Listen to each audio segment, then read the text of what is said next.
to the Real Smoke Podcast with your hosts, Mick and Charles, the podcast that's all about real people, real cigars, and real smoke. Coming to you live from the Real Smoke Virtual Cigar Lounge, bringing you the best of cigars, whiskey, and all the good times in between. This is more than just a podcast, it's a community of cigar lovers. So grab your favorite smoke, pour a drink, and join us as we dive into all things cigars, whiskey, and just having a damn good time. This is the Real Smoke Podcast. What's up, everybody? Welcome to episode 18 of the Real Smoke Podcast. We are your host. I'm Charles, and with me is Mick. What's going on, brother? What's up, bro? What's going on, man? Glad to see you, bro. We are coming to you live from the great state of Tennessee, but we are currently sitting in the Cigar Vault Oakdale Studios. And before we get things kicked off and started, speaking of the Cigar Vault, let's talk about the Cigar Vault. Cigar Vault Oakdale, 105 Seminary Ave, Oakdale, Pennsylvania. If you're in the area, definitely stop by, check them out. One of the best selections I've seen of craft cigars. Visit them at thecigarvault.com. 10% off. Use the code RealSmoke. We want to thank the Cigar Vault for actually helping us out with that. Well, speaking of the Cigar Vault, we always like to thank them because they're usually having a watch party there, but I think we're having a watch party somewhere else. Yeah, I think through this wall right over here, maybe, if they got the TV working. Big shout out to Smokers Abbey, Memphis. Came in here tonight, talked to Sean. He let me use the great back room here that I occasionally go to when it's a little cold outside. It's too cold to be outside, even though I'm watching Charles there shiver a little bit.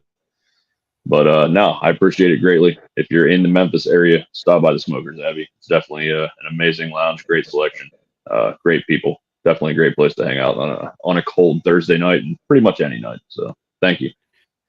Well, like you said, I am over here shivering. You're in the lovely Abbey over there in Memphis where it's nice and toasty. I'm over here in East Tennessee in the outdoor area, and it is currently 19 degrees. So I am freezing what little nads I have off. So, I mean, dang, it's getting cold out here. Yeah. Couple things. We have our ticker going across the bottom. If you are interested in winning a couple of prizes today, put in the comments on YouTube, #RealSmoke. We're giving away 2 gift cards from the Cigar Vault for $25 and some items from Beard Apothecary. So make sure that you type in #RealSmoke in the comments on YouTube. What else you got going on today, bub? Not much, man. Pretty great week. Decent week at work. Weather has sucked tremendously, but other than that, was telling you before the show, I think hopefully in the next 2 weeks here, our T-shirts will be going live. We're doing a couple test runs on them right now. We also got some new stickers coming that you designed. And we're not telling anyone about these. You just may get a package that maybe has one in it. And I think it's one of the, I mean, all of our fucking designs are cool, man. You kill it every time. But I'm pretty excited about this one. So it's going to be great.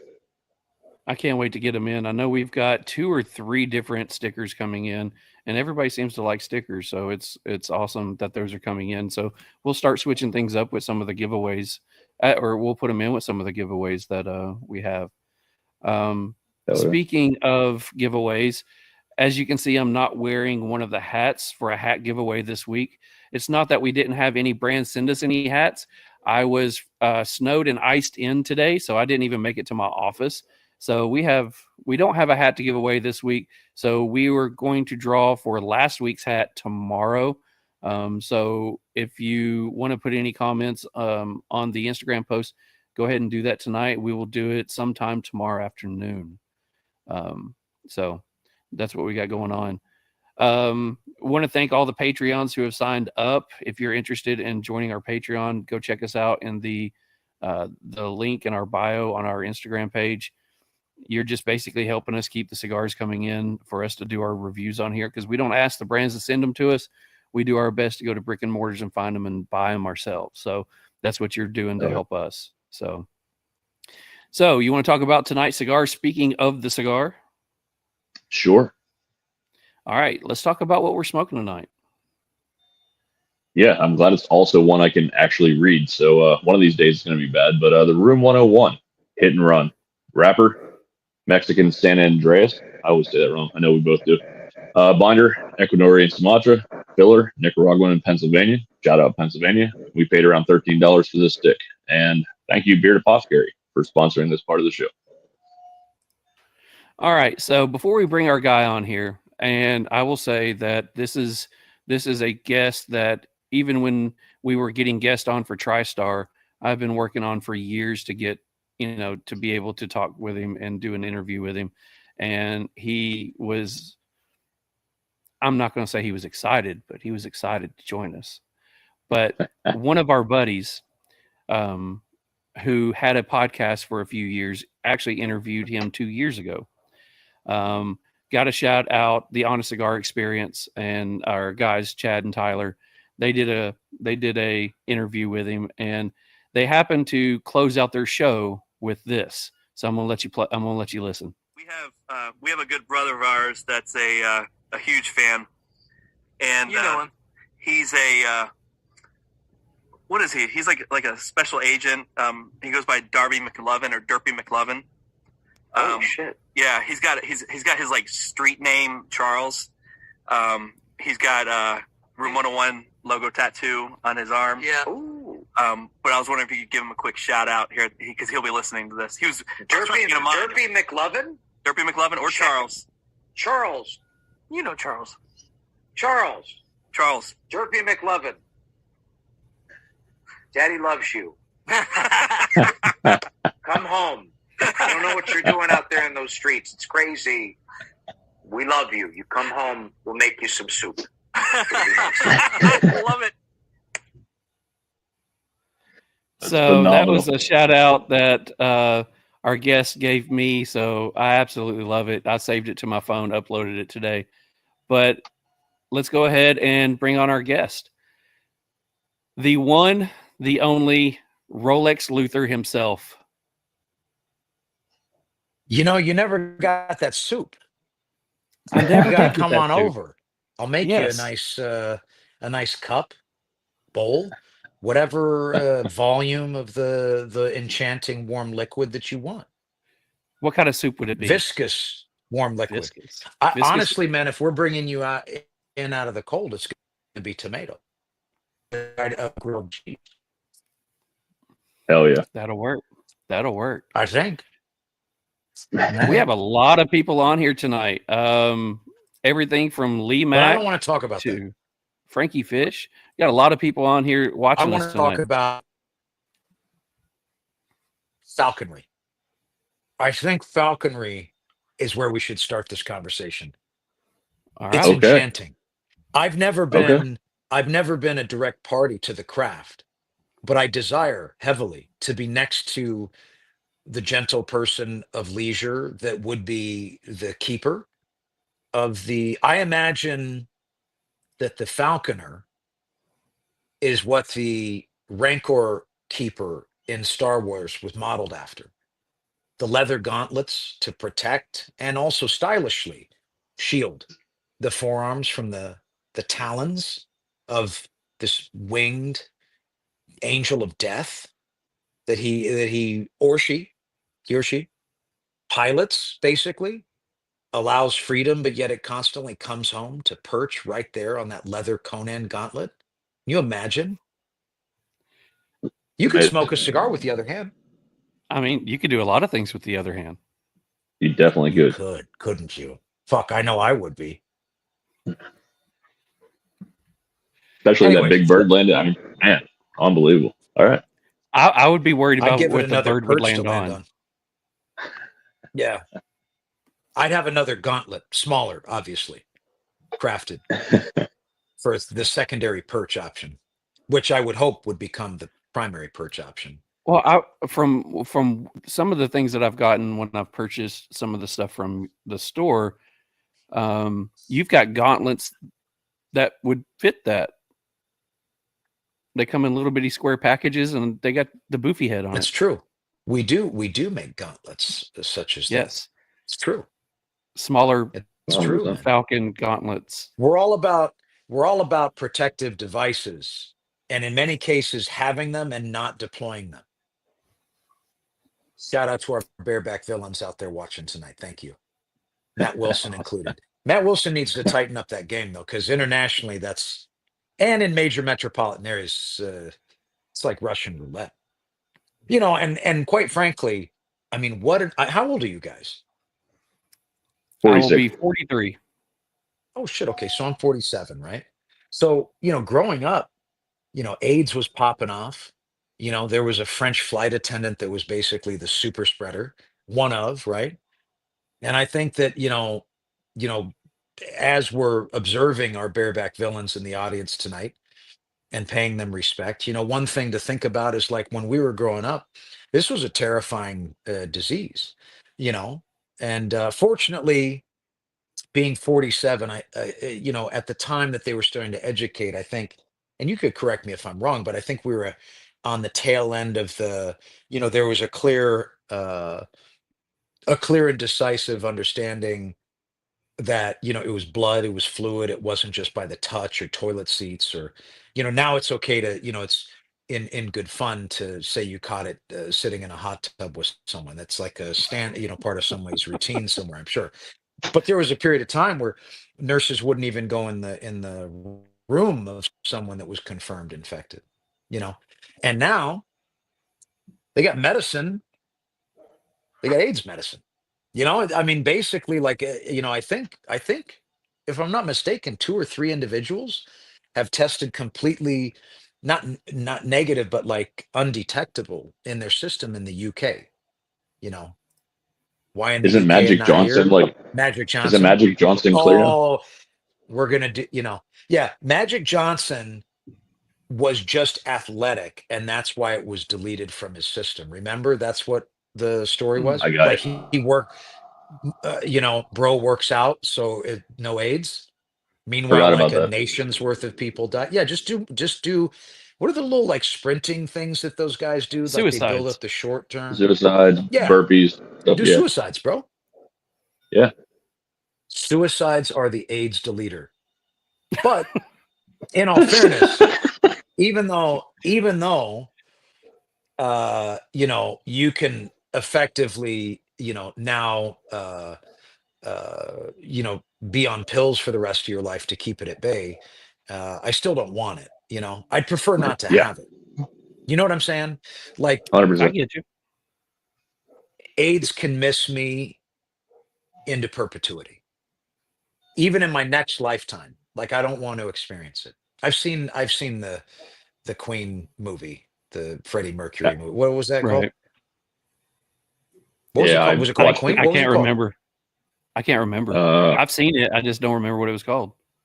I'm in yeah. sensational armband game, but AIDS. You don't want that. Again, embellishment to the appendage. Not a gauntlet. His was a little bit more fine line, I believe. Still leather, clearly. And a very nice embellishment. Something to Chris says it was called caress. Bohemian Rhapsody. That's Yep. right. Fuck, he's right. Winner. Thanks, Chris. So let's go And I ahead don't and wanna- no, go I'm ahead. sorry. I was done? I didn't know. I didn't know. We done? We're done with I- AIDS? You're like, for the love of God, could this guy fucking shut the fuck up? No, not at all. No? I'm enjoying. No? Am I It's your, enchanting you? it's No? your show as much as it is ours tonight, brother. This is one of the key elements to, and one of the main reasons that I fell so desperately in love with our culture, the premium cigar smoking culture community, Hell yeah. is that you can be free to be yourself Mhm. and engage in honest and authentic volleys of conversation with like-minded weirdos all around the world. Now, and shout out, I mean, we already discussed this, but shout out to Al Gore for this fiber optic connectivity. He's the reason Actually, we're this all is here. beyond fiber optic. This is like just in the sky. It's like a Crazy. movie. It's like a future movie, but we're here. You got trucks on the road that look like there's something out of a movie from the future. We're here. We are the future. We are the future. We are the Besides this, future, bro. Yeah. Besides the flying skateboards, we're there, man. Fuck. And you know what? Bullshit. I want. Me too. Why? Forever. Why is it that they have to toy with? You know that exists. It almost has You to, think don't we it? can have? You think we can have this device in our pocket as a toy and digital leash, and they don't have that? Yeah. I mean, clearly, we went to the moon in the 50s. Or did we? Yeah. Like with a landing craft that was made out of paper mache that had a fucking Jeep inside of it. I mean, it I mean, seems plausible. the flag was blowing, man. Even though I don't know. even though in the 80s we were just trying to get out of the atmosphere and had crafts blowing up and shit, but we went there once then, and that makes a lot of sense. You know, Yeah. I genuinely think, and I'm not one of those, okay. I like to be honest, right? And I sometimes like to call people on their shit. And this has been one of the chief downsides and weapons that I've had throughout. Oh God, I was about to say my career. I don't want to be so brazen as to use such a moniker to what I've been through, but you know, I kind of wear it on my sleeve, and for the people that are receptive to that or dig that, and most importantly, don't weaponize that against me, which are few and far between in business, it makes for a magical connection. But I do happen to call it like I see it, and I like things to be fair, and I like things to be honest, both in and in the transactional landscape. And I just think that if they again, like there are folks in certain pockets of our great nation that are fine tuning their training. They're out with their groups, training and getting ready for this thing that they think is coming, and it might be and it might not, who the fuck knows.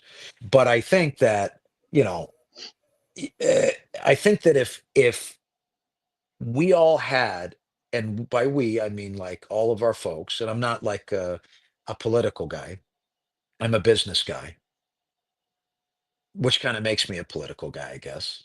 Not, I mean, but not whatever. My point is that I think if everybody had a uniform and immediate and in total download of all of the treachery and lies at one time, that the shit would actually pop off. I think people would Oh yeah. fucking blow a fuse, and they would fucking fight. They just bleed it in so slowly that it's like a thicker cream that you massage into the pores, and before you know it, there's like cream, and then it's just kind of juicy, and then it's your skin again. They just they Yep. just massage it in there, Slowly working. And well, and typically, because I mean they are in control forever, basically.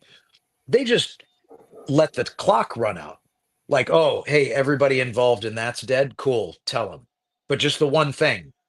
And then the people then are like, oh, but that was so long ago. And those were the before times. And now it's okay. You see what I'm saying? Yeah, absolutely. So the before times. But these are the conversations that you have over the combustible rods. These are these You moments never that know we which share. direction you're going to go, for sure. You must gape your mindscape so violently that you allow not only the outpouring of your consciousness, but you can also validly accept input that someone could put themselves up inside you, and vice versa. Do you see? 100%. That's one way to share Um, information. Did you guys got like a cigar show you got going on here? What are we talking about here? Wherever it stuff? leads us, brother. Wherever it leads us. I believe this is the Rolex Luther Cigar Lounge. Look, man. I mean, look, I just say it like I see it, and I definitely, without question, do not think before I speak. Other than that, that's all on you. I think we call that verbal Tourette's. I have that at work way too often. I have that in life too often. So, you know what I wanted to commend you for about this operation you've got going on here is you guys have a fucking jingle. We do. Like, don't think I And missed that, bro. That was actually done. Well, the music part was AI generated. I wrote the words to it, but AI did it. The introduction was done by Mick's daughter. Dope. My daughter's a big supporter, and she loves tuning in. We live a few states away now, so I miss her tremendously. But her and Charles got together and did that as a surprise for me, and that hit me like a ton of bricks that first time he played it, and I didn't even know it was coming. So it was great. What gravity, man! How phenomenal! Look at this gift, and every time you do your thing, this thing that you love, this is part of the whole deal. It's the intro, phenomenal. Yeah. It takes me back every time. Man. It's great. It's fully death metal. Yeah, death metal. Next. Yeah, it was one of the Cigar things death that metal. we were a couple of shows in, and I sent her a message saying, I've got a great idea that I would like to do, but I want to do it for your dad as a thank you for going on this journey with me. And she said, what do you got in mind? And I sent her over the text and said, hey, I want you to do a voiceover. I sent her over the video, and she's like, I got this. So we put it together in about 2 weeks. Dope. And played it for the intro live on, I think, episode 2 or 3. And I thought it was the first time I was going to see Mick shed a tear.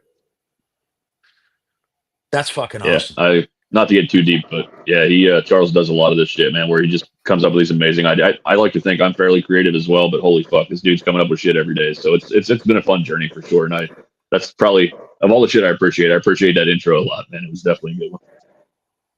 Charles is a thoughtful motherfucker. He is. I mean, that takes some bandwidth and emotional intelligence to think of these things. Yeah. This is something to observe about your cohort here. Yeah. It's impressive. I definitely think death metal for the next one, and also some kind of like psychosexual, like funkadelic type riff too. That just could be cover the whole gamut. Okay. Yeah. There we go. I like it. Okay. I'll start working on that one. We're here at the 23 mark, and I think it's important because we're covering a lot. So for the kids at home, okay, we've covered falconry. We've covered the leather adornments. We've covered suicide drills potentially being cure for AIDS, right?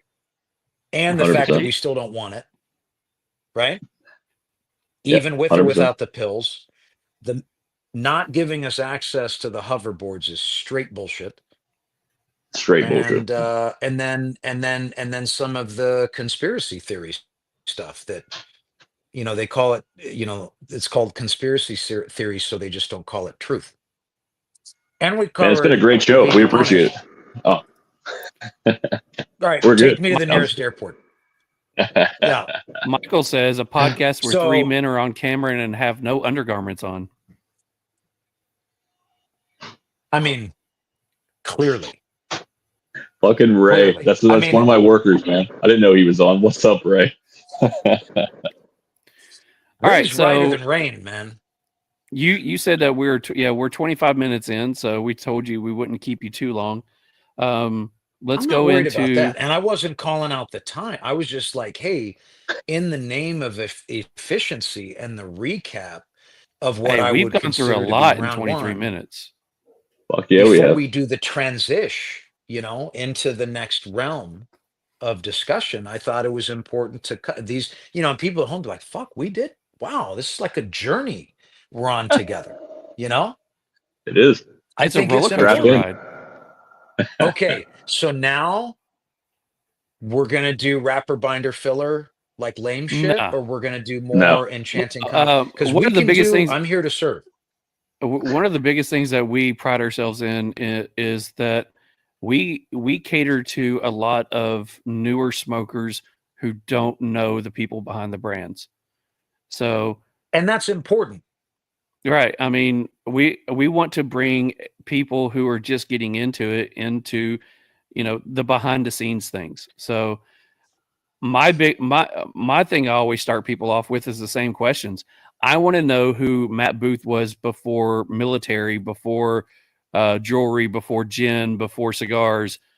Who was Matt Booth growing up? A delinquent,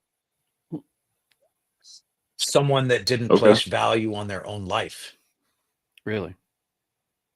and someone, because of their past, will be forever grateful for all of this ride and everything to come, you know? So And what made you decide to go into I, Marines from unlike that? many others, well, because I didn't give a fuck. Oh, okay. I joined the Marine Corps So, infantry. You know what's funny is I polled because I mean, I know it's shocking. I know it's shocking, but I'm just going to put this out there. Sometimes I use humor to cope, and I also use dark humor to bond people in conversation. And when I was in the 100%. Marine Corps infantry, I I know it's going to be shocking, but I could have been considered like our platoon kind of comedian. Now, I believe in Full Metal Jacket, his name was Joker, except my shit was hot fire. Joker was lightweight, you know? He was just, Joker was more of a heckler, you know? Yeah. He was a heckler. Yeah. I have intelligently biting material that's organic and off the cuff. And I hate to repeat myself. In fact, I don't remember half the shit I say. If I do repeat myself, it's because I force myself. I was like, oh my God, that just hit so hard. I've got to remember this. You know what I mean? Yeah. So, and like the time that I was stopped by the Nicaraguan police, which I dropped a banger of a joke to them, and we could talk about that later. But I polled everyone in our platoon, and I said, "What ever possessed you to do this to yourself?" You know, because you could have been, I knew guys in boot camp that were crash fire rescue that were going on to do, they were taking on an MOS, a specialty field that was going to pay them dividends in the future, maybe better prepare them for a career or a longer term job, a skill. And I asked people in my platoon, why did you choose to do this at one point? And every one of them had the exact same answer.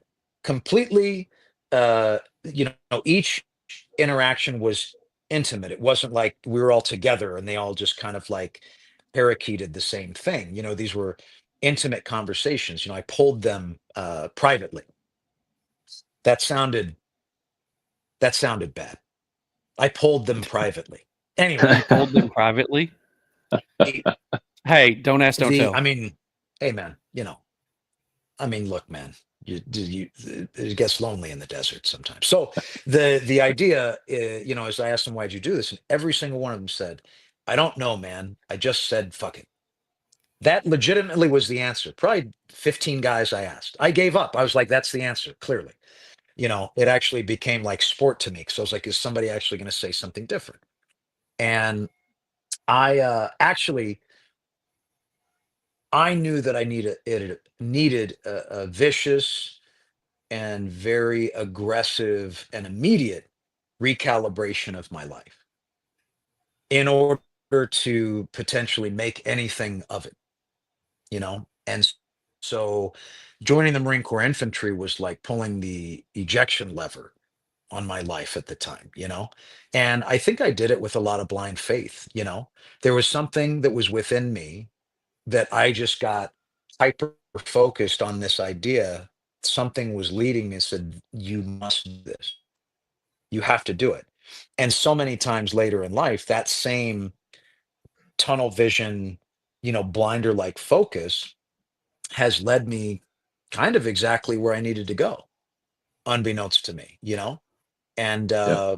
it really did give me a period of time where I was subtracted from that life and given an opportunity to remove my head from my own asshole, which it was very deeply inside there, like deep. Like you couldn't even see, well, I had no goatee at the time, of course, but you couldn't even see the little nub of my chin. It was in, and it really did give me that time to self-search and grow and evolve and shed the weight of a lot of that negativity and that extra skin that needed to go away in order to have a productive life, man.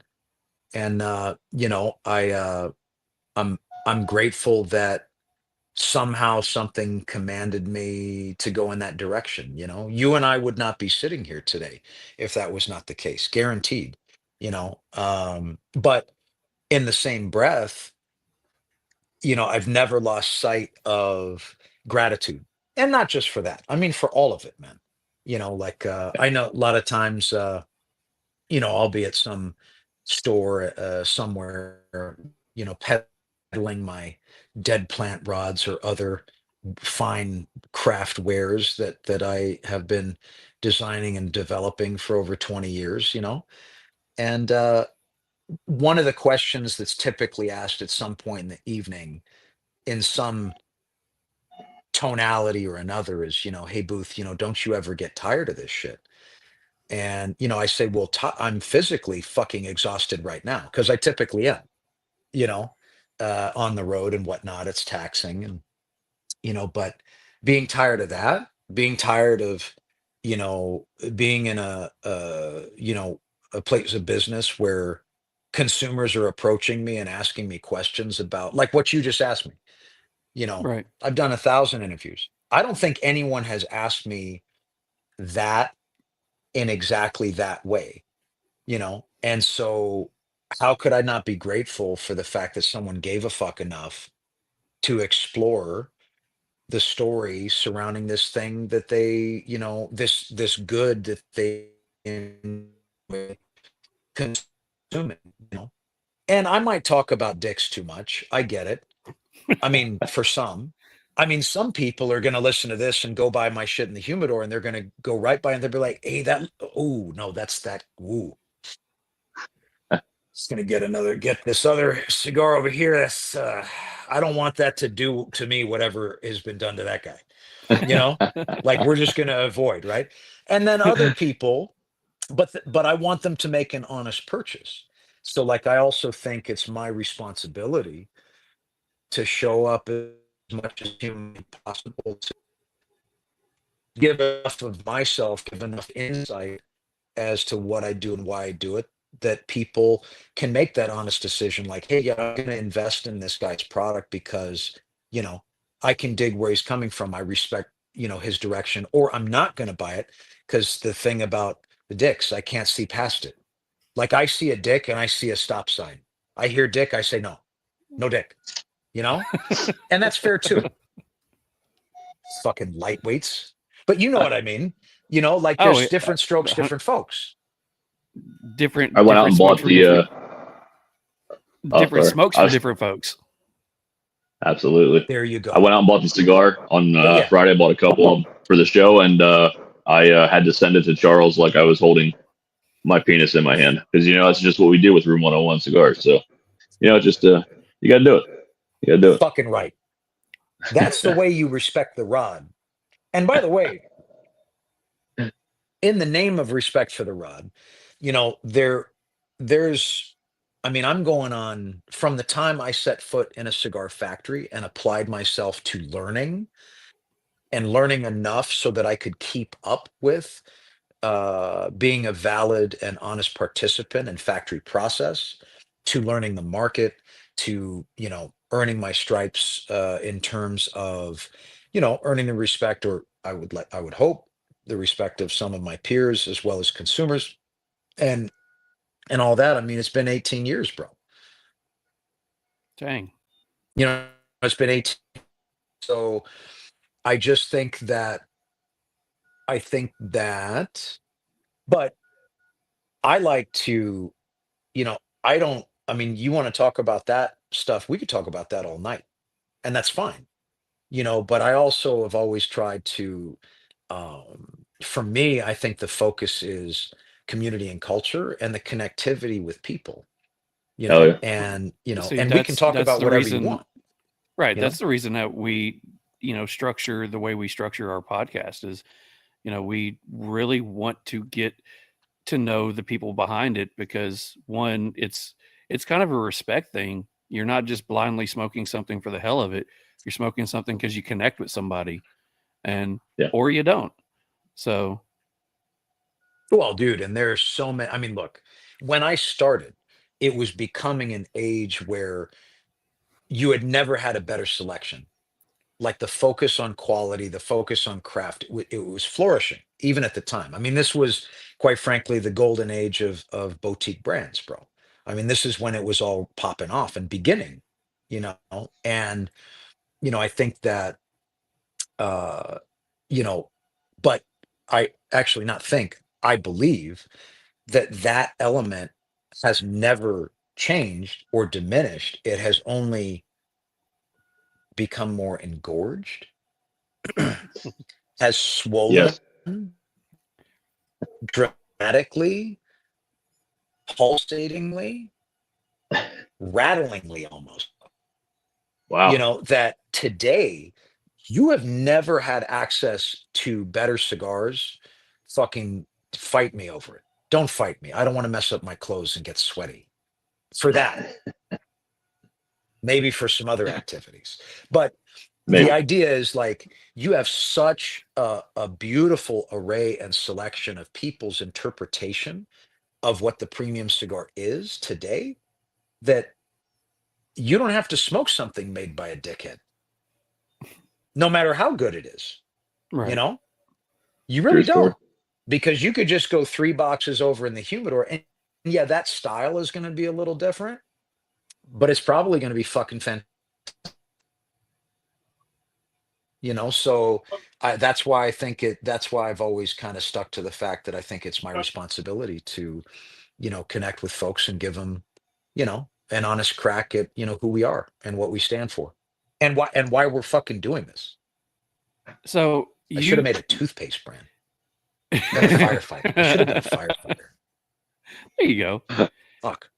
So with you said you were basically, the class clown when you were in the Marines. Did you know how to channel it, or did it end up getting you in trouble?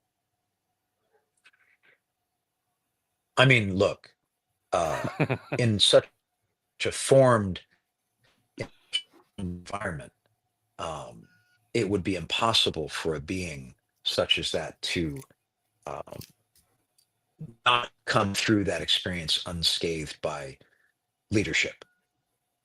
There were some misunderstandings, but in the end, you want to hear Slight something really misunderstandings. fucking cool. And by the way, I mean, there were some subtle instances, occurrences, nothing too major.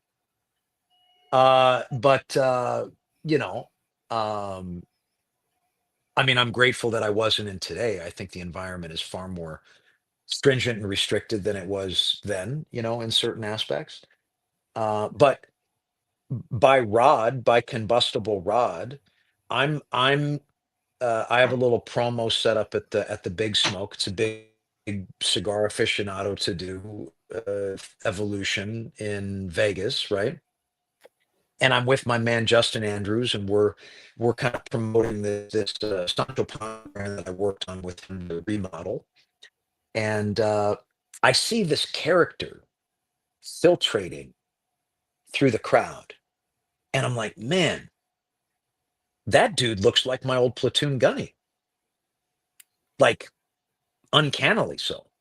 And I was like, no, because he looks the same. And here I am with gray ass fucking hair, and all this shit. And I'm looking at him, and I'm like, man, even his body mechanics, like, because in that environment you're so close for so long, and like in the dark you could recognize each other just by silhouette and body mechanics, you know or if there's a group of people going by, you would know who they were, even if you couldn't tell because of the way that their posture, I mean, it's very intimate, you know, and I was like, man, even his stature, you know, and then he turned around, he had a little Marine Corps flag pin on his lapel, and I was like, oh fuck no.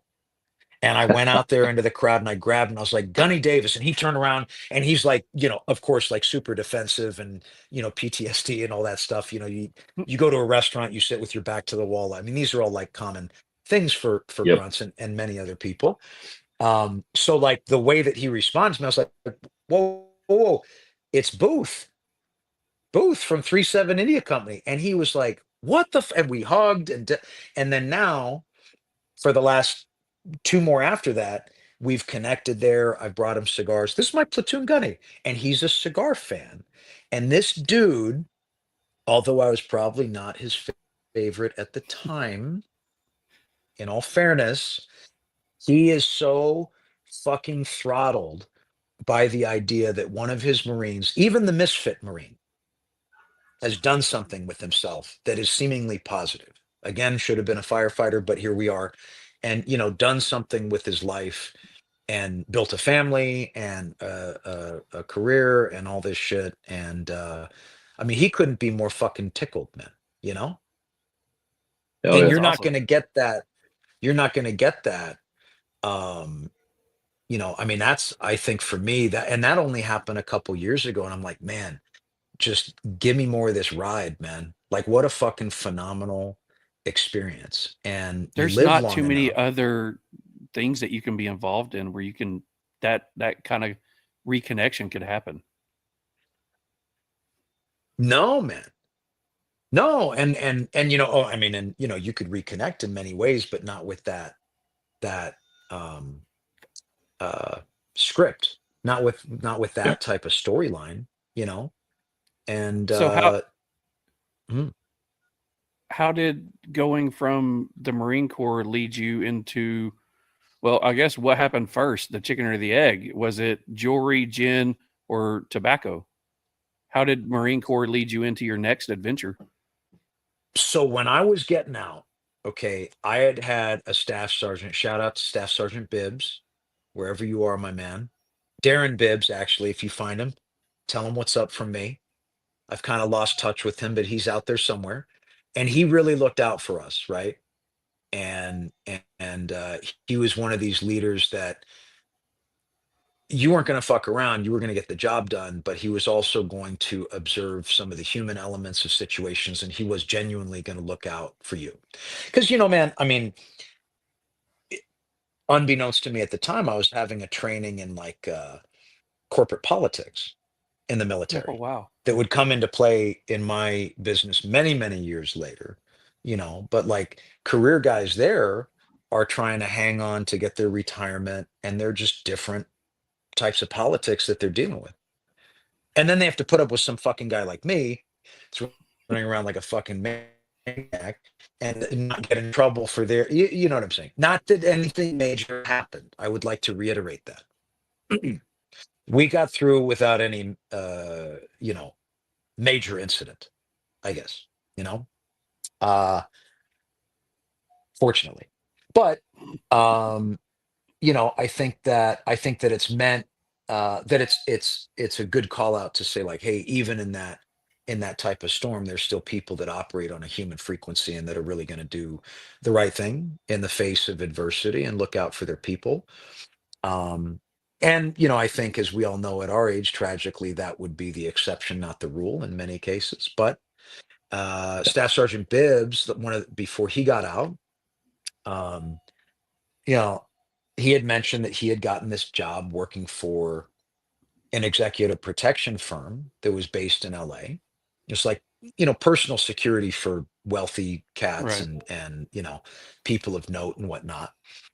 And I remembered the name of the firm, you know. And when I was getting out, I had decided I was just going to drive around the country and get into adventures was kind of my plan. But I was like, let me shoot this application to this company that I remembered the name of, And they ended up hiring me straight out. So instead of driving around the country and getting into adventures, I planted myself directly back in Hollywood and, started working 60 plus hours a week, mostly at night, doing, when you start out in anything, you work the shifts and all that, and you work your way up, right? And and I quickly realized, hey, I appreciate the opportunity, but it wasn't really what I wanted to be doing with the rest of my life either. Um, but in LA, I discovered many, many endless amounts of creative outlet. And, I wanted to pursue a career in music, and, but I also discovered this really unique and almost intoxicating form of really bulky silver jewelry that was intrinsically Los Angeles in nature. And, not unlike the boutique cigar world, you had these little sects of designers, right? And these camps that were producing these goods that were very, very unique to them, very signature design style and direction. And it was very cultish, you know and this is where I started to become seduced by the idea of 3D design, you know, and in my off time started learning that craft, and having no fucking idea what I was doing or how I was going to do it. Which, by the way, that's never changed. That's like a consistent theme for me, I guess. Um, I started digging into brand architecture. And this was something that was very enchanting to me. And one of the brands that I will forever be fully perverted over is Dunhill, Alfred Dunhill. Okay. And I fell in love with the nomenclature of what was the Alfred Dunhill brand, its identity from the 60s, full immersion, full multi-category, multi-class of goods, fully comprehensive luxury lifestyle, you know? And Dunhill being very stoically and properly British in nature, I could definitely respect the gentleman's appointments and how they were put together. But I said, what if I just, like the predator, ripped all the flesh off of that skeleton and then put my flesh on it? Like, how could I create this,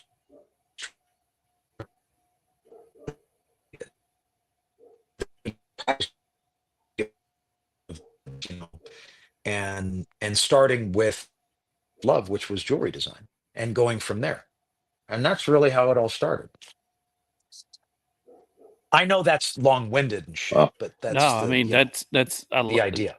I love that, but I fell in love Love with it. your jewelry first off. One of the lounges around here ended up having a couple of pieces, and I brought one of the ID bracelets that I Mm, always wear. mm, I old school. love I love the thick chain on that one, and that's that was something that I fell in love with. So I started looking at the different things that you have on your website and stuff. And my next thing that I want is my bucket list is the signet ring, the Sakura signet ring, because I enjoy Ooh, rings.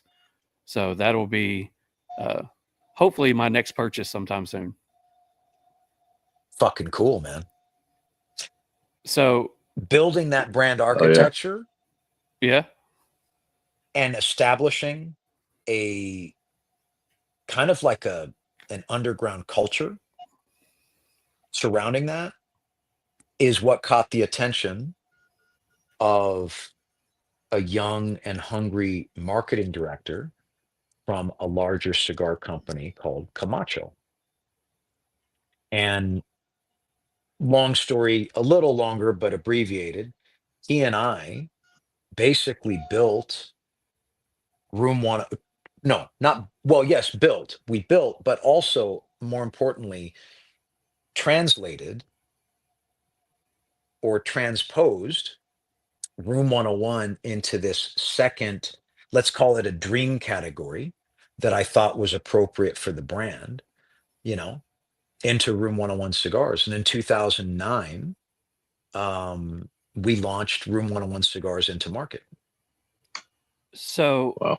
I was at a lounge last year, and they had this cabinet that they keep like jewelry and stuff in. They have ashtrays, and there was an ashtray at the very bottom covered in dust, and it was a black square ashtray. On the corner said Room 101 in like a cholo style of font. And I love the cholo. That's what I always wanted my motorcycle to look like. I love that cholo looking font, but I'd never seen Room 101 done that way. I flipped over the bottom of it, and it happened to say, it wasn't like Room 101 brand. It was branded, but it was Camacho branded on the bottom of it.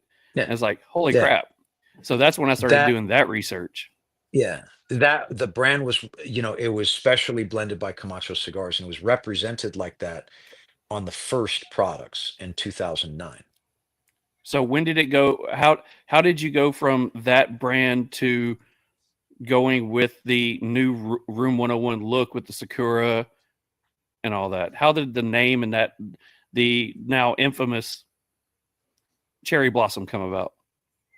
I mean, we just kept evolving, and our idea of brand identity continued to evolve. I mean, people that have followed Room 101 from any point in its history like that have literally watched an evergreen global luxury brand be born and grow through embryonic stages to look at that technology. Oh, wow. Al Gore, man, grow through, I mean, fuck, I don't know if we're in our I kind of feel like we're in our young 20s now. I can see that. I mean, technically we are in our early 20s. I founded really the brand in 2003. So dang. Mhm. So when you started with Camacho, where did you go from Camacho? I know you went to, at one point you were with Davidoff, and then you took, quote unquote, some time off. So how did that go through? While we were building the building blocks of the first blend for Room 101 product in the Camacho factory, had announced that Davidoff had a and a factory, by the way, as a byproduct of that acquisition. And so I made arrangement with the Davidonian executives to continue to produce a cigar there, and they were kind of hot on the idea that they would also distribute it. And so for 8 years, Davidoff distributed our cigar brand. Nice. From there. Yeah. So you said earlier about quiet? Everything got quiet for a minute there. Scared me for a second. It's when the blood flows out of your brain to your other unit. It gets quiet. It does. That's how I'm I sorry. know we're cooking with gas. We're rolling right now, man. Yeah. So I know. I heard you say before that you you talked us through the Marines and kind of transitioning into the cigar and jewelry world. I know I think I had read this somewhere or heard it in another interview that you said you really never feared death until you had a family. And now you kind of do. So is that kind of still a transition that you're living by, or how's that going? I hope I'm not cutting out for you guys the way you're cutting out for me, by the way, because it's going to make this very difficult for your viewership to watch later. You slightly are, but it's okay. So, I mean, you guys keep like disappearing and then coming back, and this is actually a sensational conversation. So, no, man, that's true. That is actually true. I think I came to that realization when I was being interviewed by the TLE podcast, our sisters at the TLE, and I thought, man, for so long, um, I almost welcomed it. And, and then I realized when I had my son, I thought, oh my God, you know, now death is terrifying. Because although I know I'll catch up with him on the next go around somehow, and my wife, by the way, I still want to savor every nanosecond that this experience has to offer, you know? And Hell so, yeah, you start to recalibrate your appreciation for and your gratitude for life, man. you do. Well, I know watching, your personal Instagram page, you're constantly posting photos of you and your wife or you and your kid, and you're just the interaction that you can see between the three of you is something that, you know, just looking at it when I post with my wife and my kids, it's like, man, just seeing the happiness that you three have is something that's like, I hope that's the way my family feels. So it's nice to see, the happiness that you are spending, the time that you're spending with your wife and your kid. Oh, bro, it's a dream. It's a dream come true. And you know, I'd highly encourage I'd highly encourage everyone to try, their very best to knuckle down and be present for all of these moments. You know, it's very fleeting, man. And we only Yeah. have one ride, bro. There's one Oh ticket yeah. and there's one ride. And so I think you know, it's a gift to be able to live it to its full potential as you can.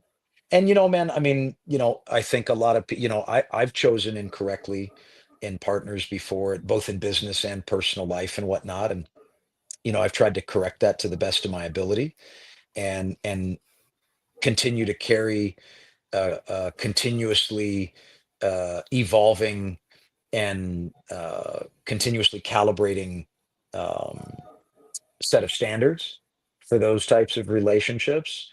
And I'm just grateful that I've had the shot to be able to do that. I mean, I've seen people miserable as fuck together and they're 80, Yeah, and that's part of their story, is that they're miserable, you know. And so I just think that I mean, let's not, like, half your viewership just goes out and says, fuck it, I'm getting a divorce tomorrow. Let everybody pump the brakes, just chill. But I mean, you might be due, you might be overdue. Your vehicle might be overdue for a smog check, you know, or, you guys need to take a little vacation, take 2, 3 days, and go to someplace sunny and fucking and do a grand reset, yeah, It's never too late, I think, yeah. I think I also saw you recently post about. I know you have a love for old cars. Did I saw that you just do a photo shoot like this week or last week with your son with an older car. I think it's your older car. I'm not a huge car guy, so help me out here. Yeah, no, man. I mean, that was actually, we that vehicle was featured in Hop Up magazine, which is a really rad subculture publication. I don't really know what to call it, but it focuses on, the hot rod and custom world, and it's somewhat of an accolade to be featured, you know, to Awesome. have your vehicle featured. And so that was from the photo shoot for that vehicle. It's a badass looking car, man. So it's awesome. So how Thanks, does man.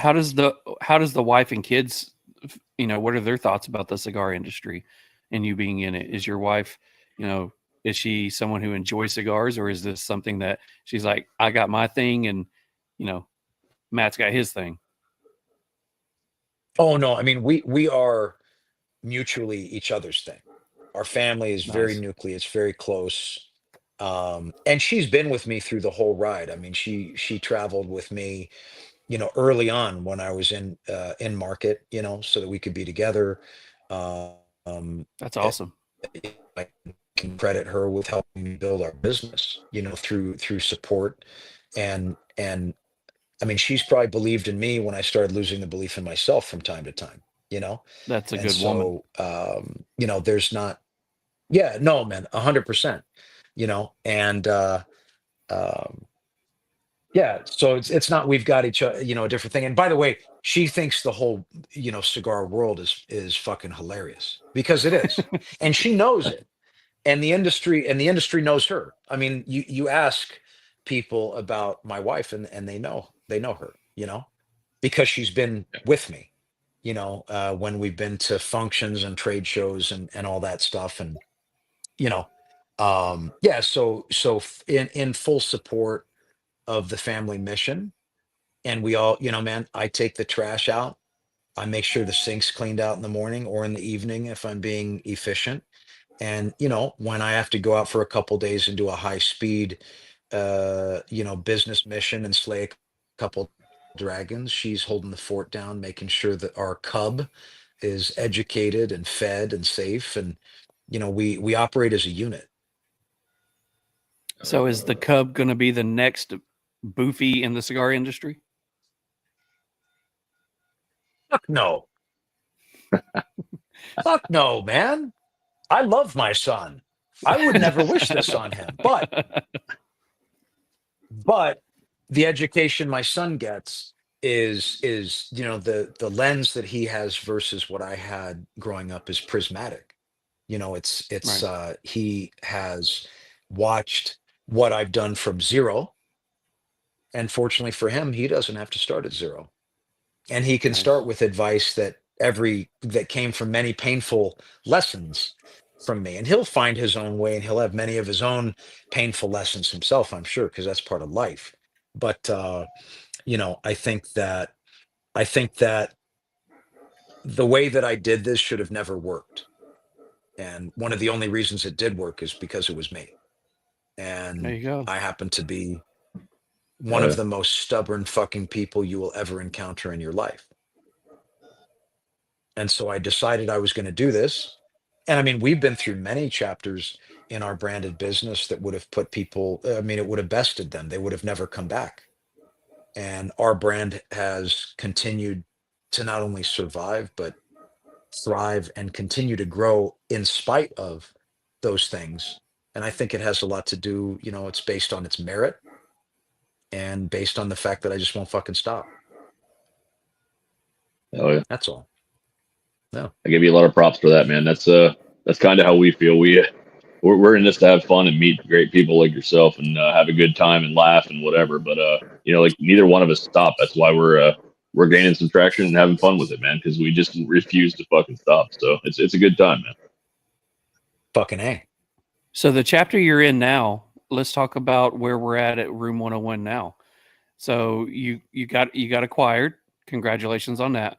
I know I'm the president for Thank you. TriStar Herf Crew, and we tried to get you on a couple of years ago, and we had the date set and everything, and you sent me a message and said, I apologize, I can't do this, something big's happening. 3 days later, it hits Cigar Aficionado, I believe it was, that you've been acquired. Mhm. And I remember sending you a message back saying, Yeah, man. congratulations, understand what was going on. Great job. So Yeah. the new chapter that's going Thank you, on man. with Room 101 now, what chapter are we in now? And Mhm. what are you looking forward to? Actually, I think one of the messages you sent me was, you said you'll be able to get your hands on things that you would never be able to get a hold of before, meaning tobacco. I think maybe could be possibly. Well, But where's Room 101 at now? well, look, man, I mean, this move, as I said at the time, and feel no different today. It was the best thing that could have happened to our cigar brand, to our family at the time, and to our brand fans, simultaneously. I include them in the brand, right? And it's given this brand permanence in this space long past the point that I would ever have to pull every single lever every day to make the heartbeat. And it becomes a global craft brand and starts to further realize my long-term vision for our brand in this initial category, but also becomes a much stronger foundation for us to operate our other categories from and to grow from. Nice. So there are several opportunities that are befalling us right now that I'm not going to say would or would not have happened had that not been the case, but this has been following the natural course of things, you know? So, I mean, it could all go up in a ball of fucking hellfire tomorrow, but I think that, we check in with each other next year at this time, and we're going to be talking about a couple other really interesting things, That would and be awesome. further proof that our brand continues to grow, Oh yeah. in the face of adversity. Yeah. There's So- Go oh, ahead. go ahead. No, man, go ahead.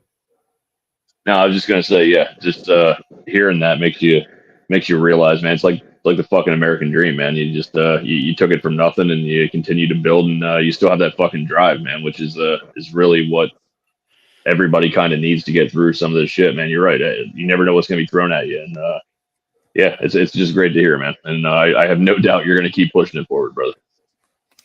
Well, man, I mean, the work is unthinkable. And because you're writing the entire script yourself in collaboration with the universe, you have to, uh, wrestle with that too. Like, it's not just up to you, and I think that, I mean, and that was one of the experiences that I had early on working for that private security firm, like, coming from the trenches, you have this kind of predisposition to, oh, these people have, unthinkable wealth or quality of life, something that I'll never see. And somehow that makes it easier for them. And yeah, there are a great deal of creature comforts that they've earned. But I mean, those were some of the hardest fucking working people I had ever been in contact with in my life. And it was very inspiring. And would later become inspiration for how hard I knew I had to work. It's awesome. Hell yeah. So you have the long-awaited next anniversary cigar coming out. Tell us about that one. We've been edging you.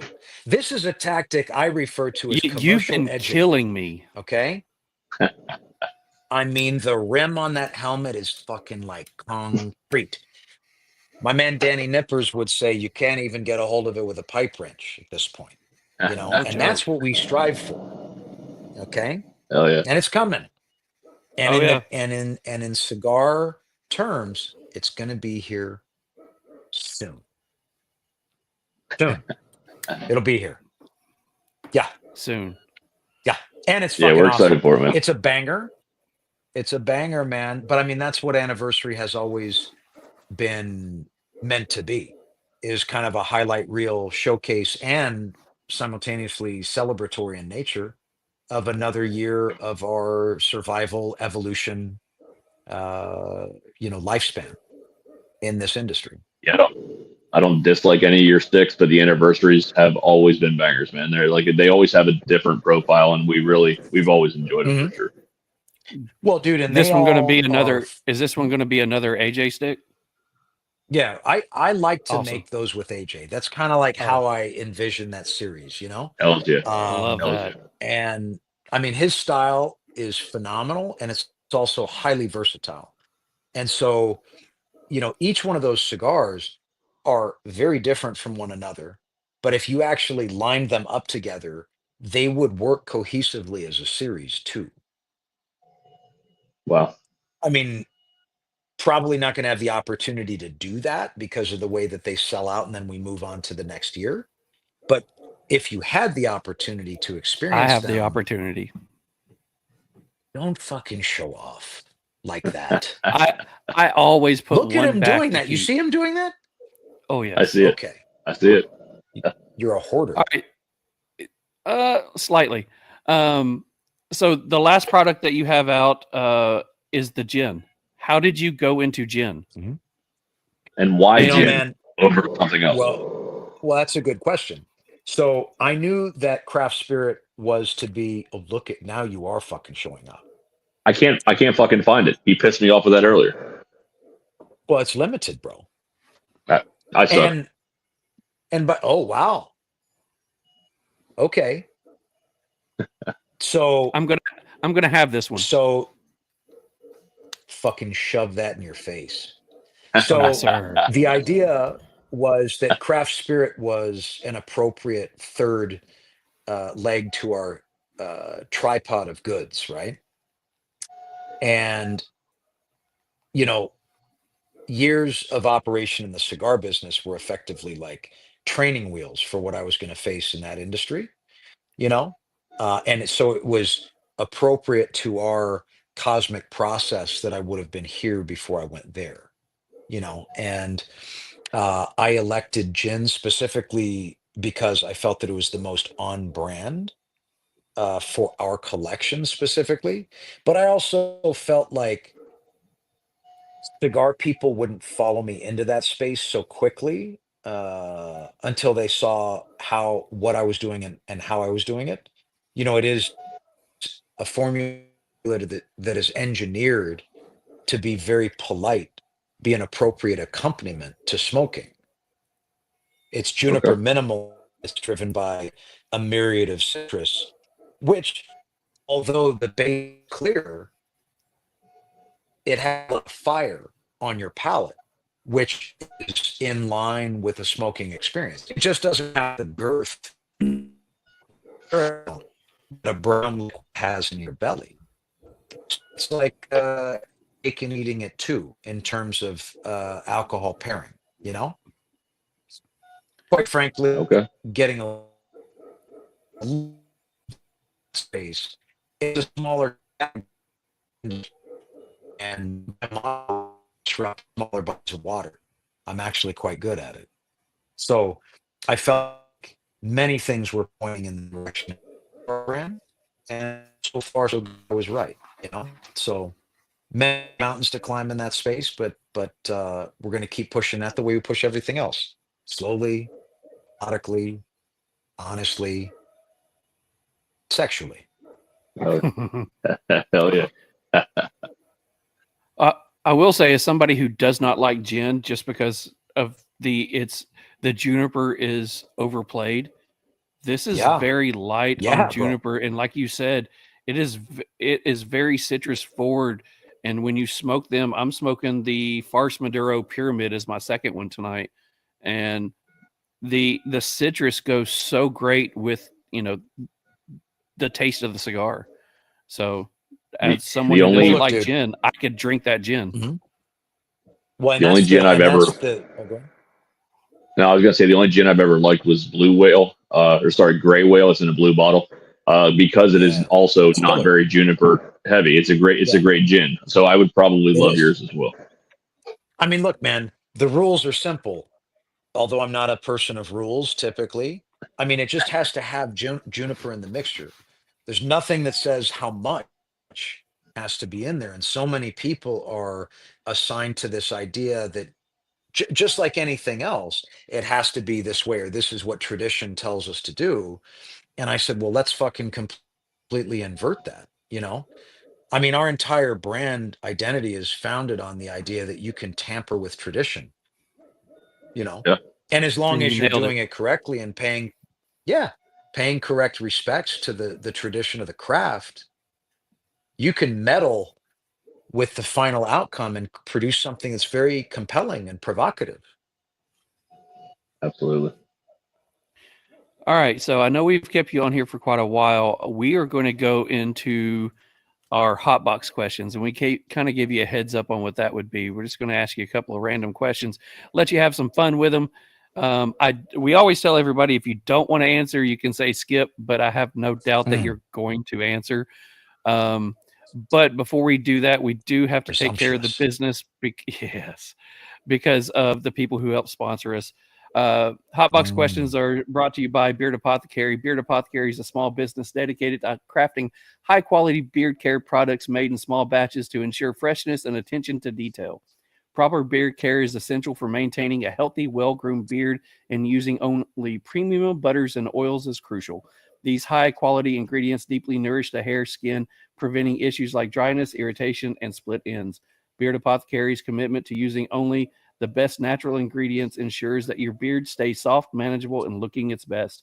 Check them out at beardapothecary.com or on Instagram at beard_apothecary. Your beard will thank you. And huge thanks to our friends at Beard Apothecary for taking care of us. It's our brothers with TriStar and his wife that's taking care of that one. And they were the first people to ever believe in that this podcast could do something. So we also want to take care of them. So thank you very much. So, Mr. Rolex Luther, are you ready for some hotbox questions? Let's do this. Are you? No, Not sure. I'm not, but I will be. Favorite sports team? What's that? Favorite sports team? The Alabama Shadowjackers. That's a new one. I love it. Next question. What is it? We'll skip that. Do we need to? Okay. We have to. No, there's a power in and there's a potency in mystery. Like, you can't just be taken to see the wizard on all this. The Alabama Shadowjackers, man, they're out there. Right. They're putting in the work. I get it. I need that hat tomorrow. I'm about to say I need that hat. Vascular forearms on those people. I bet. Favorite cuss word? Fuck. Get you. I'll see your window. I mean, that's easy. Okay. Window, bro. Oh, window. I hide in the window. I'm asleep before it takes off, man. That's my little cubby. Yeah. I'm a window guy too. What's your favorite joke? If I had a rooster and you had a donkey, I put my rooster's feet inside your donkey, what would you have? I'm not sure. I get it, but I'm not saying it. A cock in my ass. There 2 you feet go. of my cock in your ass. It's actually my wife's joke. That's what she uses to break the ice at cigar events and shit. It's very nice. I have to give her credit. It's a good one. It's a good one. I like it. All right. Is cereal a soup? Fuck you, man. Don't you ever bring that shit to me. This fucking cereal soup shit. You can eat a fucking dick. All right? I'm sorry. I'm sorry. God damn it. I said I wasn't going to do that. The next, it's a trick. Look, man, if I was an assassin that was pre-programmed to kill with a verbal command, it would either be H.O. Amano, which I can't fucking stand, or it would be the cereal soup thing. And by the way, that's my boy from Luxury Cigar Club did that to me. So you know what? Fuck both of you. How about that? I'm sorry, trauma. It's trauma. It's a trauma response. I'm working through that. Well, I'm glad I got to ask that one tonight. All right.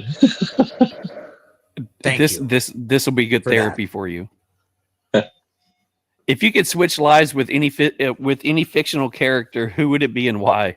Fictional. Yeah, fictional. Not real. No, not real. Man, I mean, the first person I thought of was Rick James. I was like going to fucking go off on that. Now I'm like thinking about living Rick James' life, you know? Could Rick James be like a superhero? You know, like one of the mighty more. Yeah, like if Rick James fathered one of the Power Rangers, that's who I'd be. Orlando Calrissian, but I wouldn't sell out Han. You know what I mean? There you go. That's fucking great. I love Something it. like that. All right. What superpower would you want? Rick James. Stop time, baby. Stop time. I need to freeze time and float around and tune in Tokyo on everybody when they're frozen, you know, the whole deal. Empty out a cash register or two. You know what I mean? Absolutely. This is going to be a fun one. What special skill or talent do you have that most people don't know about? I can summon you through cosmic energies to behave or communicate in certain ways that you would not even understand that you have been summoned to do so. I'm a summoner. I'm like a human snake charmer, both varietal. Gotcha. That Hell must yeah. be why you came out Psychological with. snake charmer. I was about to say you have a cigar that was a snake, right? That you did a collab Snake with shape. Luxury. Yeah. That's correct. Oh yeah. All right. That's Question correct. number All 9. right. Would you rather accidentally send a nude to Rick your James. mom or your boss? Rick James? Oh, I'm Okay. sorry. A Answer different accepted. question. I'm sorry. Go ahead. Oh. I like the idea of Rick James being multiple answers tonight. Right. I'm good. If what's the question though? I want to do it justice. Or What if would you rather accidentally send a nude to your mom or your boss?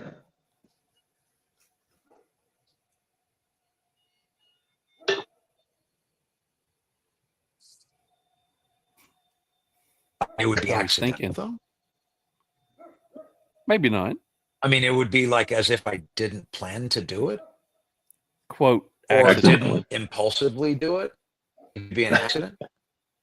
Yeah. Oh, quote. Oh, we're being funny about it. Oh no, I didn't mean. Whoops. Oops. I'd prefer the boss. Yeah. Yeah. Okay. All right. So my last question is, what piece of advice have you been given that was the best one that you've received?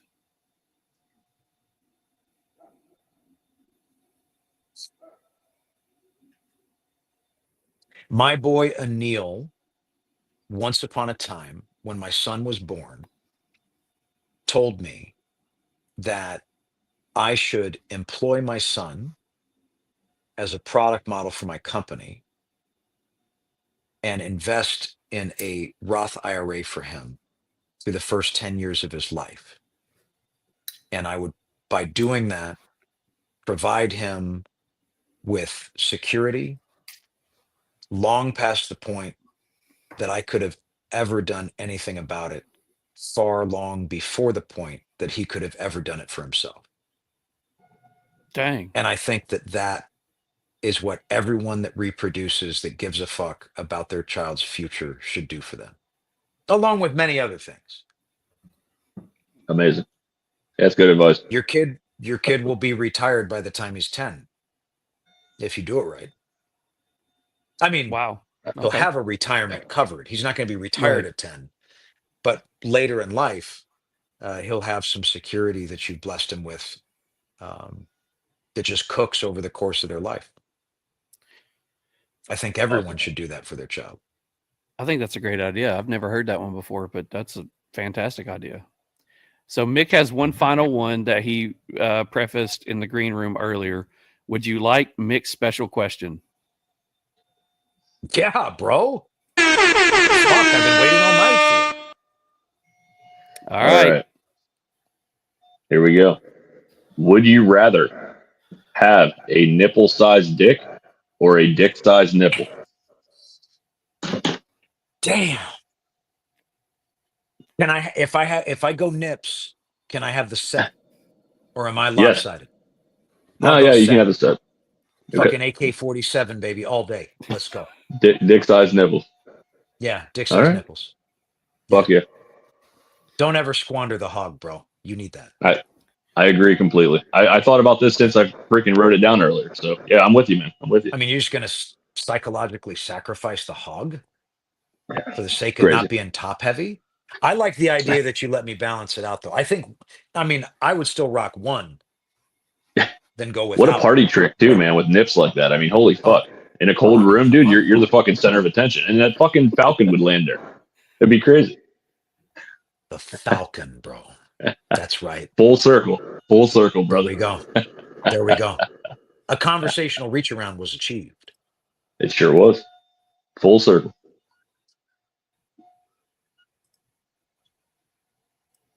Well, I will say this, Oh. that the last thing I'm going to say before we let you go, and it was something that one of our listeners, sent me a message, say, hey, tell the story. I've posted all the time with my Room 101 tat that I have on my wrist. Yeah, you do. It's hot fire, bro. And I'm honored. That was something we are honored. I had talked to my wife a while. I guess it was probably around our 3rd or 4th anniversary that I was going to get something about the size of a quarter on my wrist. So we always spend our anniversary trips in Charleston, South Carolina. So I wake up one morning and she's like, "Hey, we got an appointment to go to." And it's like, "We're on vacation. What appointment?" She's like, "Oh, we're going to the tattoo shop down here. We're going to go get the tattoo." And I said, Nice. "What tattoo?" She said, You've always wanted, the Sakura on your arm." I was like, "Okay, cool." So we go down there, and what turned out from being a quarter nickel size thing came out to be almost my entire wrist. And the guy over there said, "Okay, what colors do you want?" And it was modeled after the Hit and Run, the original Hit and Run, because it was a cigar on our first anniversary. We sat down and they had that one, and I fell in love with that cigar. Loved the way the band looked. And the guy asked me, he said, "What colors do you want?" And I sat there and thought about it. So the colors on it is all the small green leaves, and the center is lime green. My business colors is lime green. I own a karate school. My wife brought her kids into the karate school one day, and that began a relationship. So the whole tattoo is surrounded by the green leaves. There's 2 purple green leaves. There's 2 purple leaves on there. That's me and my wife. 2 pink ones are 2 daughters, and 1 blue one. That's my son. The business that started our family together surrounds all of us. So when I told the guy that, he's like, "How long have you been thinking about that?" And I was like, the symbol symbolizes something that I was connecting with, because the Sakura also symbolizes rebirth. It was a rebirth and bad times that I was having into a new life with my family that was brand new. And it was surrounded by the business that brought us together, holding the family unit together. And the guy looked at me and went, "Damn, that's pretty cool." So that's the story I get to tell with that tattoo, because it's on my wrist. So it's out there for everybody to see. And one of our listeners asked me to tell that story, but I wanted to also say it to you. So it was something that that I enjoy, because it's the brand that you started, I fell in love with. It's also something now that incorporates my family into it. Well, I'm honored, bro. And that's a way, like that symbol is meant to be powerful. And you have incorporated your own power into it, and I'm honored, and I think that that's phenomenal, man. Very cool. I'm grateful you shared. So anytime you see that photo up there with a cigar next to it, you know what the meaning behind it is. So I do now. I think that also made it onto the back of a painting for you as well. The same color scheme. It did. Mick does art. He's a painter. So he painted something for me that he actually painted that on the back of one of his paintings for me. Very cool, man. So I do want to thank you very much for taking the time to jump on here. I know we kept you a little bit longer than what we thought, but it's an honor to get to know you. It's an honor to get to talk to you. Man. And absolutely, same. As somebody who's a huge brand follower, it's great to actually get to put a face with the brand. No, man, I appreciate the time, man. You could have had anybody on your show, man, and you chose to put me on this show and to siphon an hour and a half of the life force of every one of your viewers that they will never, ever get back. And we now have that, the 3 of us. We will live just that much longer. Yes. And by the way, we will live forever in the backs of their minds, rent-free. 100%. Thank you. Absolutely. Appreciate you, brother. Thank you very much. So close us out. Same. Man. Close us out with the final words of anything that you want people to know about you in the best Matt Booth way possible. Anything about your cigars, the podcast, anything. Close us out. Make a clip. Make us a clip. Close us out the best way that you can. That only you can. As Mike says, in everything I do, I always try my best. And I hope you enjoyed tonight. The Cigar Vault, my boys here. And check out Room 101 in all of our social strata. Look at what we do. Dig in if you're enchanted, and make sure to block us if you're not. So I don't want to unnecessarily offend, right? Grateful for the time. And anybody unnecessarily on the highway or otherwise. Brush your teeth. Take your vitamins. Don't get shades. And if you've already got it, try running some suicides. Hell yeah. I think that's it. Rick James. I think that's it. Rick James. Love it. Yeah. Rick, Thanks for jumping Rick on here James. with us, Yeah. and we appreciate it very much. Thanks, Matt. We'll be in touch, brother. Have a great night. Thank you, guys. You take it easy. Take care. Take care. Man. Thank you.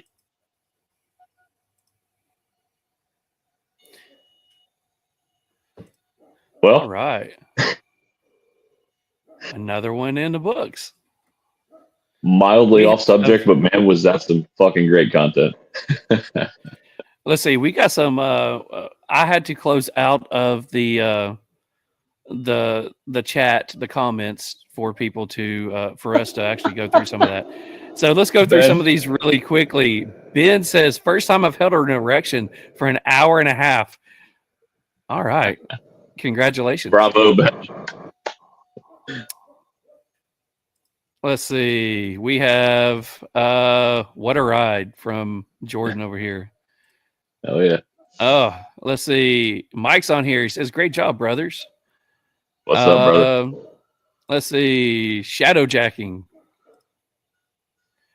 Mike S. I've seen photos of the Sakura tattoo around. I had no idea it was yours. Freaking awesome, man. I mean, that Hell yeah. I have a couple, and I will never have any ink put on me that doesn't have a story behind it. And there's a few people that know that story, and Jordan was the one that asked me about it. So I put it on there. But yeah, it's something that means a lot to me, and it's awesome that it's with that brand. Josephus, I request Room 101 at every La Quinta Inn I stay at. That is Gotcha. phenomenal. Charlestown, I get it. Let's see what else we got. Chris, how many albums can you spin on a dick-sized nipple? I would say at least 8 or 9. Gotcha. I don't know. Devin says he's dead. This is a wild one. Ben, I work with a guy. His name is Nipple Dick. Bravo. Should we have him on next week? We probably should. Nick Dipple. Nick Dipple. That's funny. Killing it. Let's see. Truthfully, how wet are your pants, Charles? They're good. It's too cold for them to be wet. It's like 13 degrees out here right now. They froze 2 hours ago. Yeah, everything's frozen 2 hours ago. All right, guys. We do have a couple of gifts to give away really quickly. I hope there's still people on here listening. We do have a few. I do want to say thank you to everybody who jumped on here. We had Johnny with Cigar Public. We had all of our TriStar family on here. We had Frankie Fish jump on. We actually Lee Mack was on here. He was actually pushing for people to give us some likes. So love that Lee Mack was on here. Thanks, brother. I had so many people on here, and I'm going through the chats right now, and it would take forever to read off everything. Guys, if you are watching this, please post, take screenshots or post the TV that you're watching with on there and send it to us. You can either send it to me or Mick or the podcast. We would love to see them, and we're going to start posting them. Everybody's kind of watch parties, and we got a couple of lounges that are watching us tonight. So huge thanks to Cigar Vault Oakdale. We know you guys are watching. Huge thanks to the Smokers Abbey in Memphis. We know you guys are watching. But we do have some giveaways to give away. So we have 2 Cigar Vault gift cards of $25 each, and a pack from Beard Apothecary that we're giving away. So go ahead and get your names in there really quick. Make sure you type in hashtag RealSmoke in the YouTube comments, and let me get everything set up. So you guys keep posting in. Mick, what'd you think about some of his answers? Those were quite great. Man, I like to think I'm fairly quick on my feet and I'm pretty good on the fly. I don't know anyone that holds a candle to that guy. Like, honestly, it is the quickest thing I've ever seen in my life. Like, he's just on it, and you never know which path he's going to take, which is the fun part of the ride. But man, it was an outstanding show. I'm actually excited to listen to this one back. I don't know. It was crazy, man. It was good stuff. His questions were exactly what I thought they would be and more. All right, so we're going to go ahead and do the first drawing. This is going to be for a $25 gift card from the Cigar Vault. Here we go.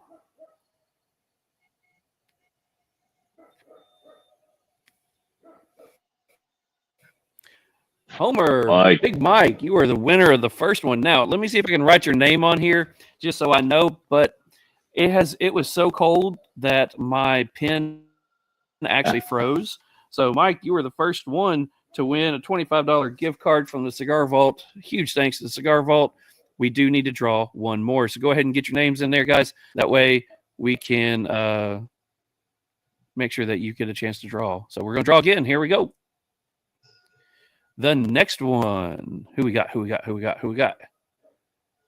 We have Matt, the rookie rep. He is actually going to be on with the brand that he reps for here soon. Yes. Maddie, make sure that you reach out to me, guys. Mike, Maddie, make sure you reach out to me. I've got information that I need from you. That way we can get all the information to the Cigar Vault, and they can get in contact with you over how to redeem your gift card. We also have one more to give away from the great people over at Beard Apothecary. So let's spin one more time. So let's see who we got.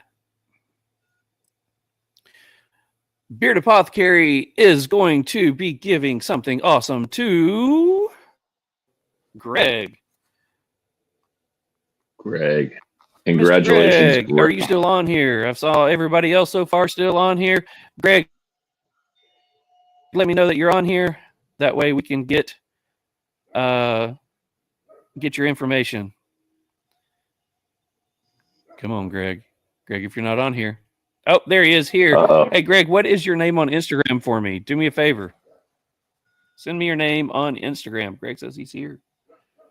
Oh, type it in. Looks like Greg has a beard as well, Greg. So congratulations. Oh, he could definitely use that Beard Apothecary stuff. Be able to, we should have let Matt talk about, what all the good things you can do with all the beard care product to your beard. I bet that would have been Absolutely. Good. It would have been a good conversation. Thin red blue line. Yeah. I know that guy. I knew the Instagram handle. I didn't know his name was Greg. I do now. So congrats, Greg. Well done.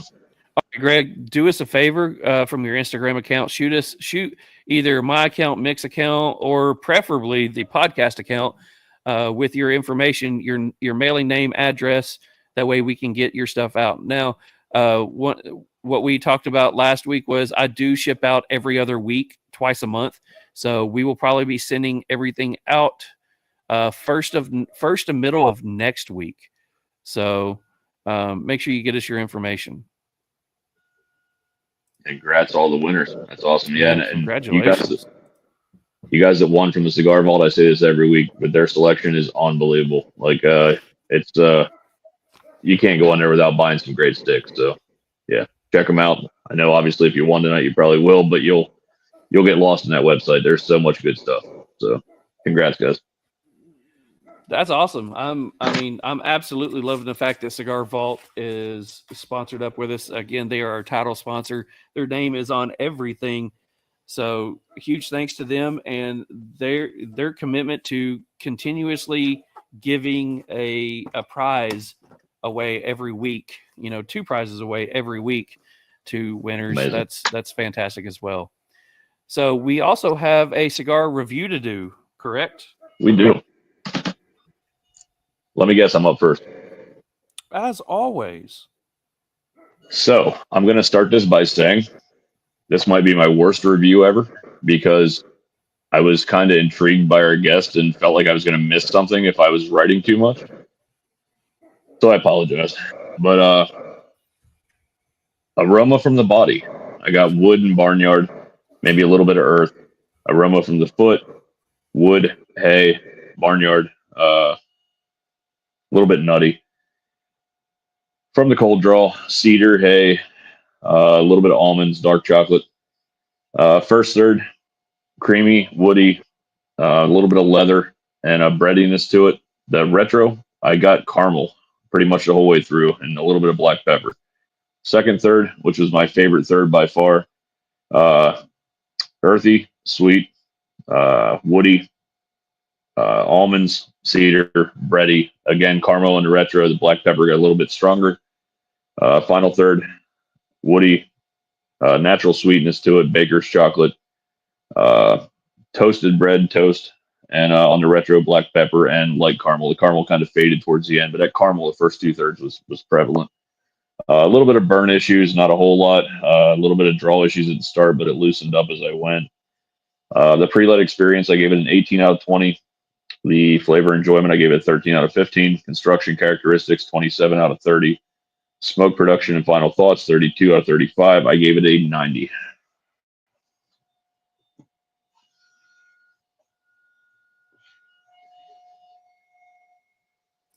Sorry about that. I was adding up really quick. 90, not a bad score. Very good. Not a bad score. So I guess it's my turn. Aroma on the body, dark chocolate and dark fruit. Aroma on the foot, plums and chocolate tobacco. Sweet tobacco, actually. Taste on the cold draw, sweet tobacco and earth. First third notes on the light. Notes are woody, earthy, and a slight mineral. Retro is wood, mineral, black pepper with a great draw. Into the first, flavors up front is oak, earth, mineral, followed by a slight sweet note. The retro gives a charred oak, more mineral, and black pepper, and a little bit of baking spice. Finishes with a slight floral note. Draw is great, giving you lots of thick, fluffy smoke. Ash is flaky and drops off about an inch in. Finish is long, leaving you with a slight black pepper and a sweet note on the palate, medium plus strength. Into the second, flavors are now earth, coffee, dark chocolate with a creamy sweetness at the end. Retro is now less black pepper and more baking spice. Dark chocolate is a highlight, and the floral sweetness helps round it out. Draw and burn is still fantastic. Ash is tight with no more issues. Smoke is thick and enjoyable, and the finish leaves you with a spicy sweetness. Strength has moved up to more full. In the final third, still lots of coffee and black pepper. A slight nutty note has found its way into the mix. Retro is a lot more of the same. Coffee, more dark chocolate. Almost a black pepper finish with a sweet, creamy, almost vanilla sweet note at the end. Draw, burn, and ash is still great. Smoke is thick and full, leaving you with a slight salty and sweet note on the palate. Strength is now full. Pre-light experience, appearance, and aroma and cold draw, both 10s. Enjoyment flavors, first third is a 4, second is a 5, final third is a 4. Smoking construction and characteristics, construction a 9, draw is a 10, burn is a 9. Smoke production and final thoughts, smoke production and texture, 5 out of 5. Overall experience, 18 out of 20. Would I smoke it again? Hell yeah, I would. I'd buy a box, 9 out of 10. That gives me a combined total score of a 93. If you take all of ours and you combine them, total of a 91.5. We round up 92 for the Hit and Run 2024 edition. So, oh yeah, awesome job. So, Mick, you said a 90.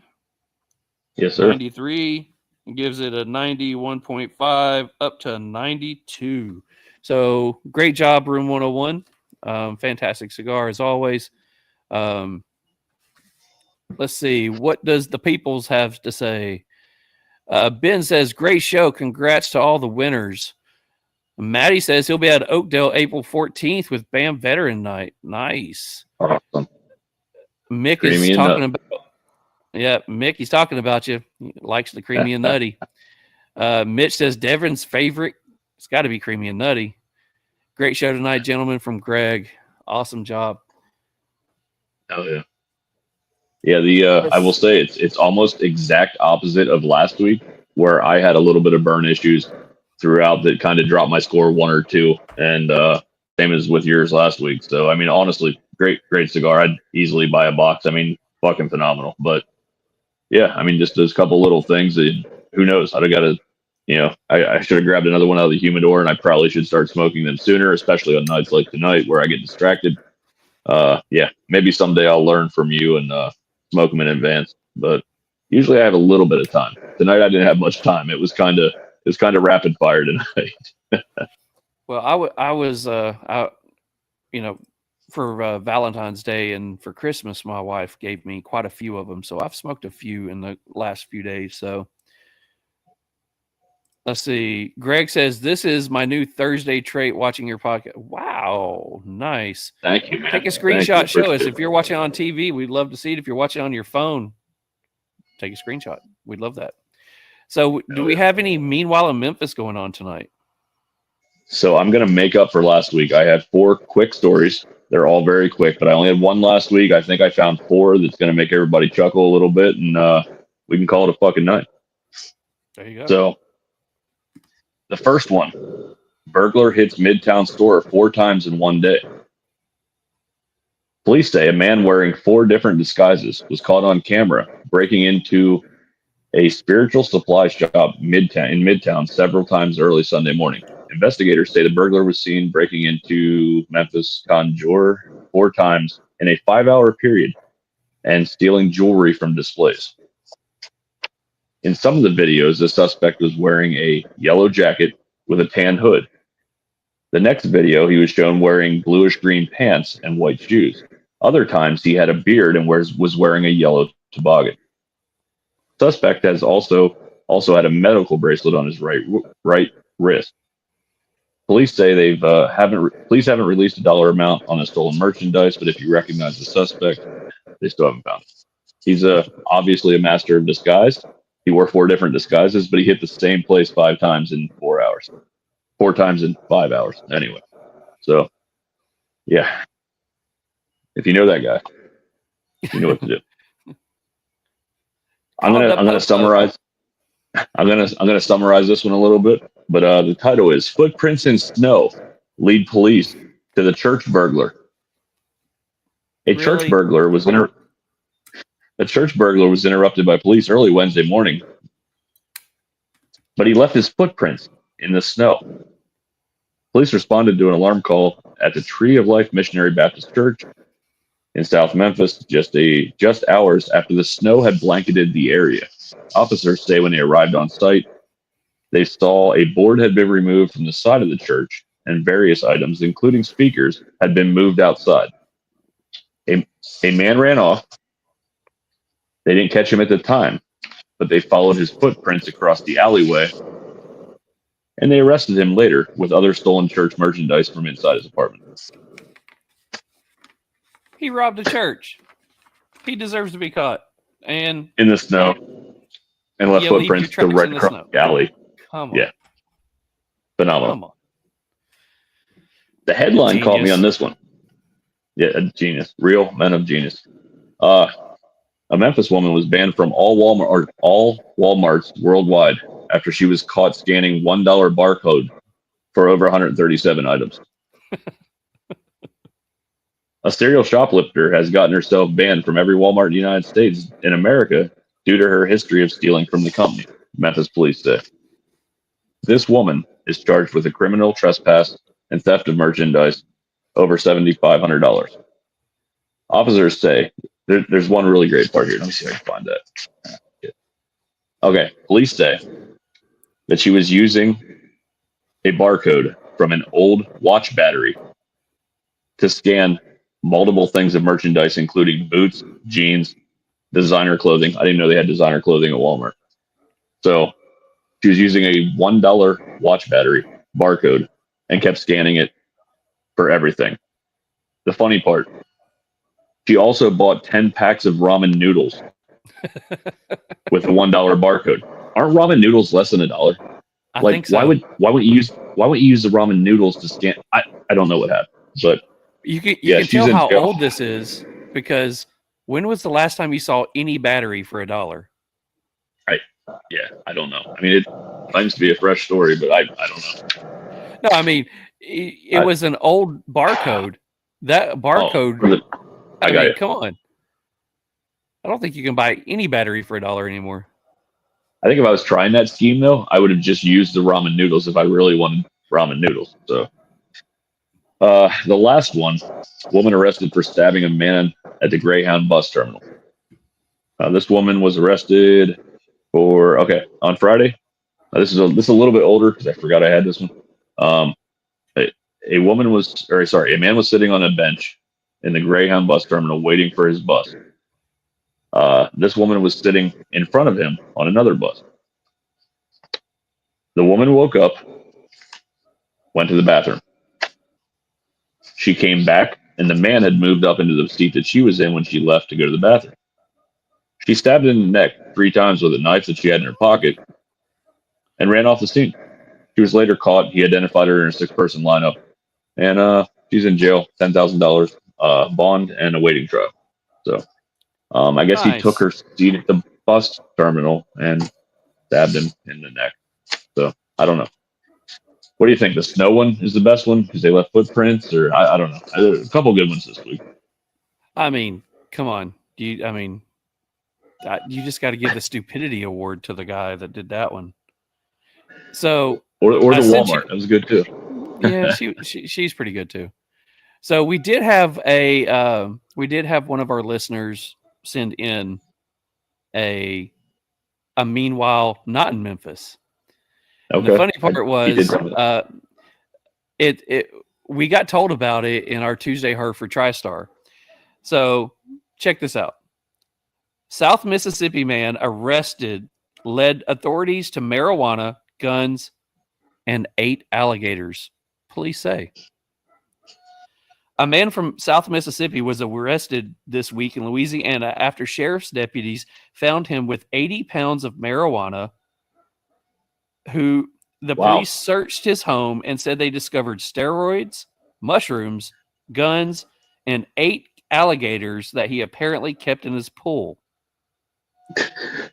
The St. Tammany Parish Sheriff's Office arrested this dude, 46, Tuesday night. Police say he's facing drug and trafficking violations charges in Louisiana, according to an inmate roster. Detectives in Fuquay, I don't know what that name was, began suspecting in recent weeks that Howard was involved in some illegal activity.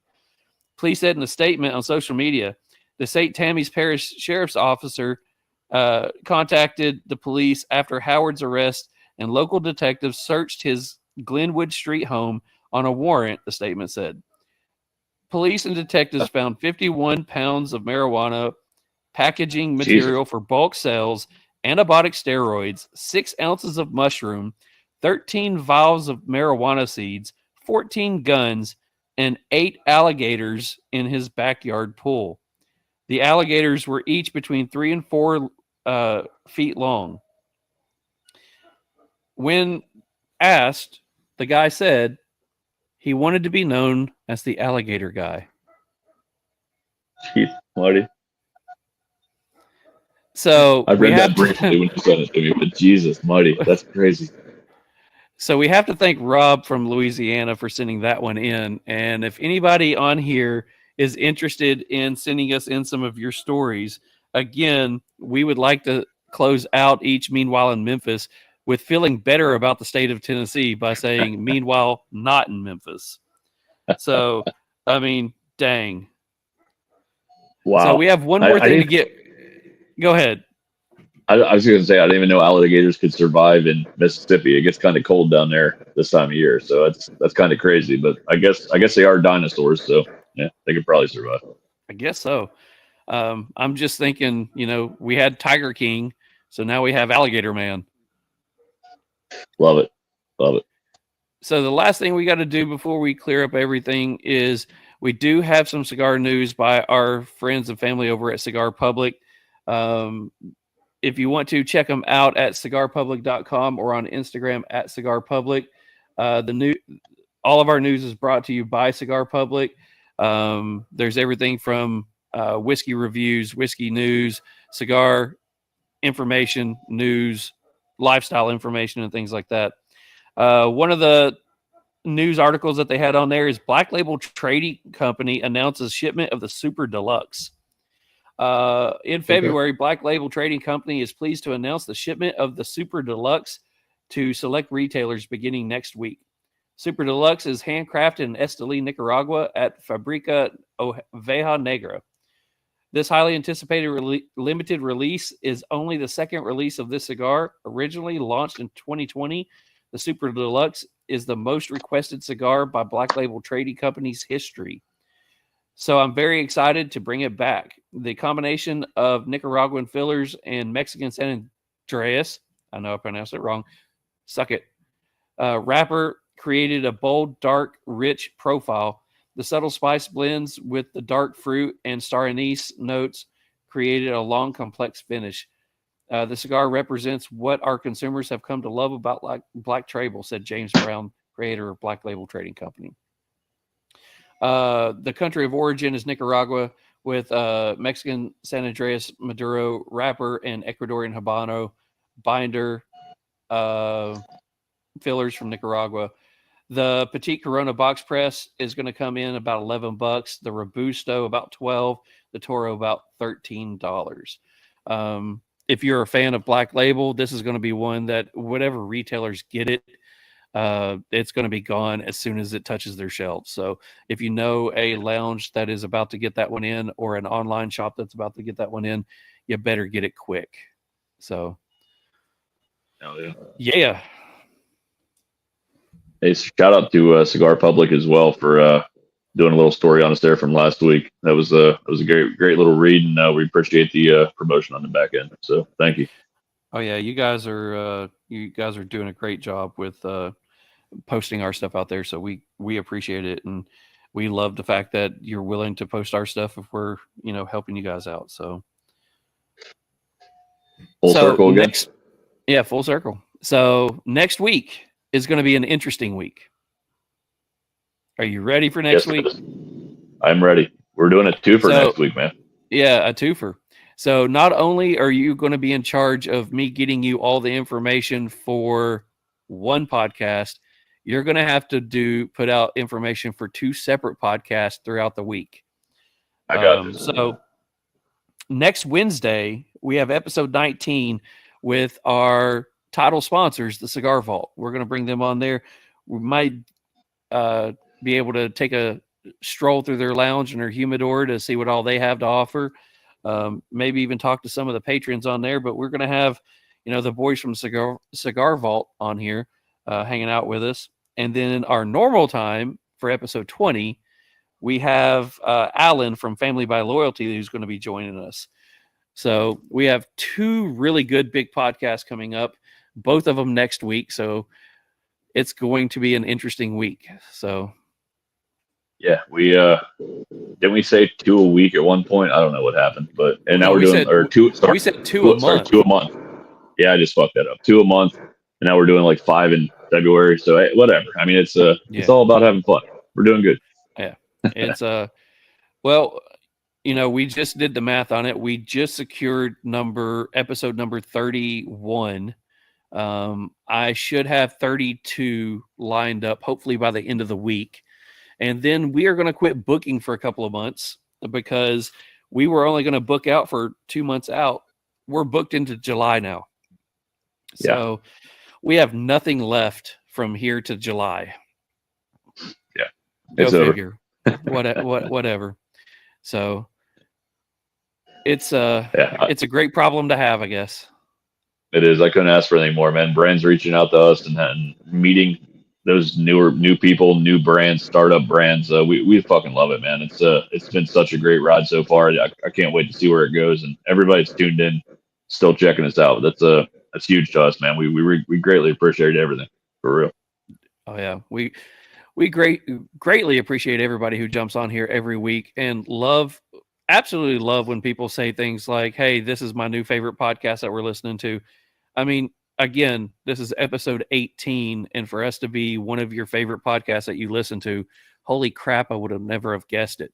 And for us to be saying that we are already booking 5 months ahead of what what we've already planned, Yeah. that's and crazy. the crazy part is we could probably be into August or September if we wanted to be, but we kind of stopped pushing. But it's just a great problem to have, like you said, man.